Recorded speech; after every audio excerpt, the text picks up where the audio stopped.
মানুষের কিসের এত অহংকার? বাঁশ পচার আগে মানুষের লাশ পচে যায়। কবর থেকে লক্ষ্য করা যায়, একটা কবর যখন খনন করা হয়, নতুন কবর খনন করতে গিয়ে দেখা যায় যে বাঁশ পচার আগে লাশ পচে গেছে। আহারে আফসোস! এই দুনিয়ার জিন্দেগিতে কত গর্ব করি, কত অহমিকা করি, দাম্ভিকতার সাথে আমরা চলি, অথচ জীবনের প্রথম কাপড় এবং শেষ কাপড় আমরা নিজে পরতে পারি না। আপনার আমার জীবনের প্রথম কাপড় একজনে পরিয়ে দিয়েছেন, হয় দাদি কিংবা নানি, আবার জিন্দেগির শেষ কাপড়টাও আরেকজনে পরিয়ে দিবে, জানি না সেই ব্যক্তিটা কে। জীবনের প্রথম গোসলটাও আমরা নিজে করতে পারি না, আবার জীবনের শেষ গোসলটাও আমরা নিজে করতে পারি না। জানি না জীবনের প্রথম গোসলটা হয়তো মা কিংবা দাদি কিংবা নানি করে দিয়েছে, শেষ গোসলটা কে পরাবে, কে করাবে তাও কিন্তু আপনি আমি জানি না। মানুষের কিসের এত অহংকার, কিসের এত দাম্ভিকতা? এই দুনিয়া ছেড়ে টুডে অ্যান্ড টুমরো আপনাকে আমাকে প্রত্যেককে চলে যেতে হবে। সম্মানিত উপস্থিতি, দুনিয়ার জিন্দেগিতে আপনার আমার চলতে হবে নৌকার নিচের পানির মতো। কারণ নৌকা চলতে হয়, নৌকা কিন্তু চলতে হয় পানির উপরে। নৌকা পানি ছাড়া কিন্তু চলতে পারে না। যেখানে নৌকা দেখবেন নিচে পানি থাকতে হবে, ঠিক আপনার আমার জীবনে নৌকার নিচের পানির মতো পরিচালনা করতে হবে। এই নৌকার নিচের পানি যদি নৌকার পেটের মধ্যে বেশি পরিমাণ ঢুকে যায়, ওই নৌকা কিন্তু থাকে না, তলিয়ে যায়, ধ্বংস হয়ে যায়, ডুবে যায়।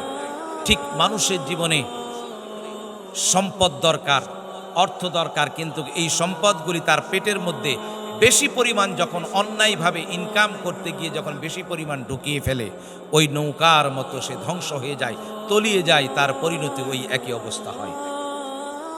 শুধু তাই নয়, বিশেষ করে আপনি আমি বাড়িতে যখন কোনো মিষ্টি ঝোল নিয়ে যাই, মিষ্টি যখন নিয়ে যাই, লক্ষ্য করে দেখবেন ওই মিষ্টির ঝোল কোথাও পড়ে থাকলে বিনা দাওয়াতে কিছু পিঁপড়া হাজির হয়ে যায়।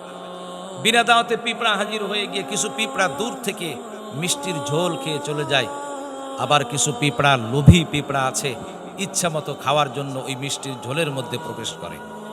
সেখানে প্রবেশ করার পরে ইচ্ছা মতো খেতে থাকে, খেতে খেতে খেতে খেতে একটা পর্যায়ে পেটটা একেবারে মোটা হয়ে যায়, ওঠার জন্য চেষ্টা করে, আর উঠতে পারে না, ততক্ষণে পা মিষ্টির ঝোলের মধ্যে একেবারে গেঁথে যায় এবং সেখানে সে ইন্তেকাল করে, সেখানে সে মারা যায়।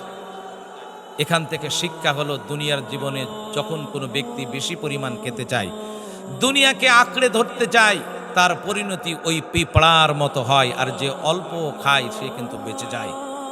সম্মানিত উপস্থিতি, যদি আপনাদেরকে আমি প্রশ্ন করি, দাঁত বেশি শক্ত না জিহ্বা বেশি শক্ত? নিঃসন্দেহে আপনারা বলবেন যে দাঁত বেশি শক্ত হুজুর। কিন্তু এই দাঁত শক্ত আপনি জবাব দিলেন, দেখবেন যে এই দাঁতের মধ্যে অনেক গোস্ত ঢুকে যায়, এই জিহ্বা কিন্তু ঠেলে ঠেলে বের করে দেয়। এই জিহ্বা এত উপকার করে, যেখানে গোস্ত ঢুকে থাকে সেই জায়গায় কিন্তু হাজির হয়ে উপকার করে। পরিশেষে দেখবেন যে এই দাঁত জিহ্বাকে কামড় বসিয়ে দেয়। সমাজে কিছু মানুষ আছে, আপনি উপকার করবেন, তার ভালো চাইবেন, কিন্তু পক্ষান্তরে আপনার ক্ষতি করে বসাবে, ক্ষতি করে ফেলবে। এবার যদি আমি প্রশ্ন যদি করি, দাঁত বেশি শক্ত জিহ্বা নরম আপনারা বললেন, কিন্তু বলেন তো দাঁতের আগে পতন হয় না জিহ্বার আগে পতন হয়? হ্যাঁ, অবশ্যই দাঁতের আগে পতন হয়। এর কারণ হলো, যারা বেশি শক্ত, যারা বেশি জুলুম করে, যারা বেশি নির্যাতন করে, মানুষের প্রতি স্টিম রুলার চালায়, এই জমিন তাদেরকে সহ্য করে না, তাদের পতন কিন্তু ঘটে। সম্মানিত উপস্থিতি, কিসের এত গর্ব, কিসের এত অহংকার? আপনারা কি জানেন সময় এবং সম্পদের মধ্যে পার্থক্য কি? সময় এবং সম্পদের মধ্যে পার্থক্য হলে এটা, আপনারা আমার জীবনে কতটুকু সম্পদ আছে, কতটা বাড়ি আছে, কতখানি জমি আছে, কতটুকু টাকা আছে ব্যাংকে, স্বর্ণ অলংকার আছে, সব আমরা বলতে পারবো। কিন্তু আপনার আমার জীবনে কতটুকু সময় বাকি আছে, এটা আমি আপনি আমরা কেউ কিন্তু জানি না। জানি না আপনার আমার জীবন থেকে প্রতিনিয়ত সময় চলে যাচ্ছে, মালাকুল মাউতের দিকে আমরা অগ্রসর হচ্ছি। মাটির বাড়ি, কবরে চলে যেতে হবে। জানি না দিনটা কবে, তারিখটা কবে, সময়টা কবে, সব ক্যালেন্ডারের পাতায় চিহ্নিত করা আছে। একদিন আপনাকে আমাকে চিরবিদায় নিয়ে চলে যেতে হবে। জানি না আপনার আমার জীবনের শেষ দিনটা কবে জানি না।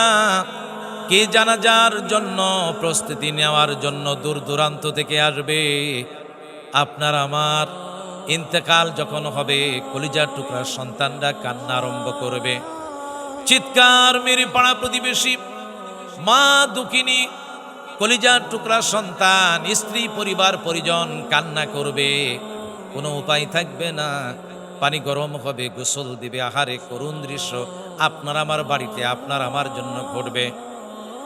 জানি না জিন্দগির শেষ গোসলটা কে দিবে, জানি না কে কাফনের কাপড় পরিধান করাবে।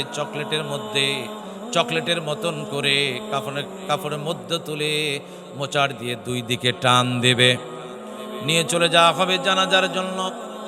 জানি না কি জানাজার নামাজের জন্য কে ইমামতি করবে।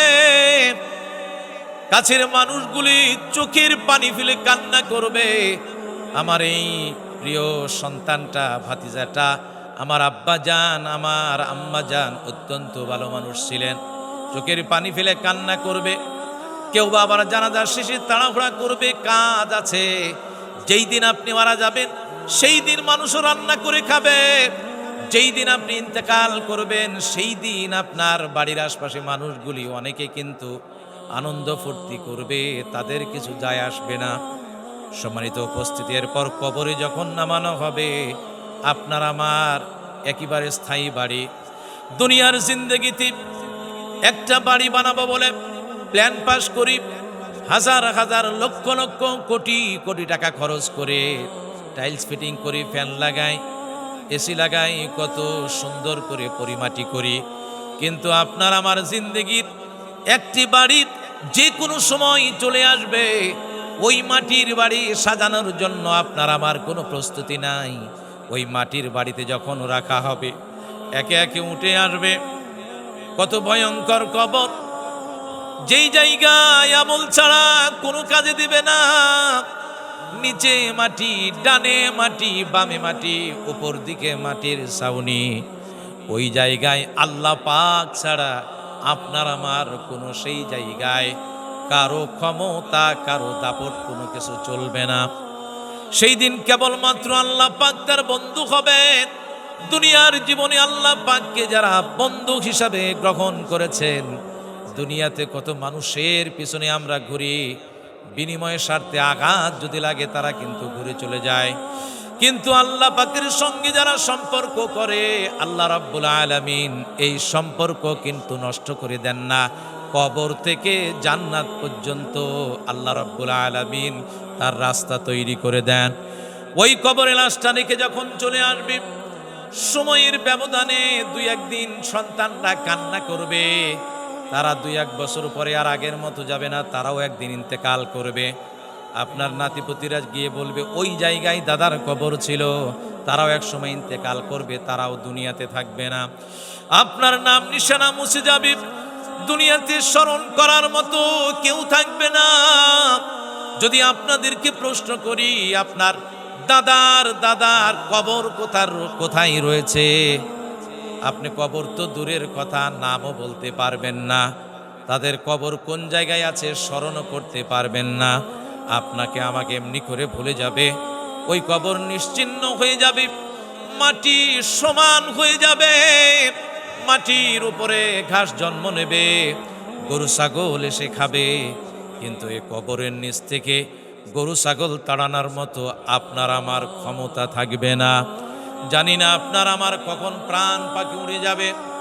দুনিয়ার জিন্দগিতে যতদিন আল্লাহ পাক বাঁচিয়ে রেখেছেন, কখন জানি সময় ফুরিয়ে যাবে। তাই আসুন প্রতিনিয়ত আল্লাহ পাককে স্মরণ করি, আল্লাহর বিধানকে মানি। কারণ আপনার আমার যখন ইন্তেকাল হবে, এই শখের বাড়িতে কিন্তু আপনি আমি থাকতে পারবো না।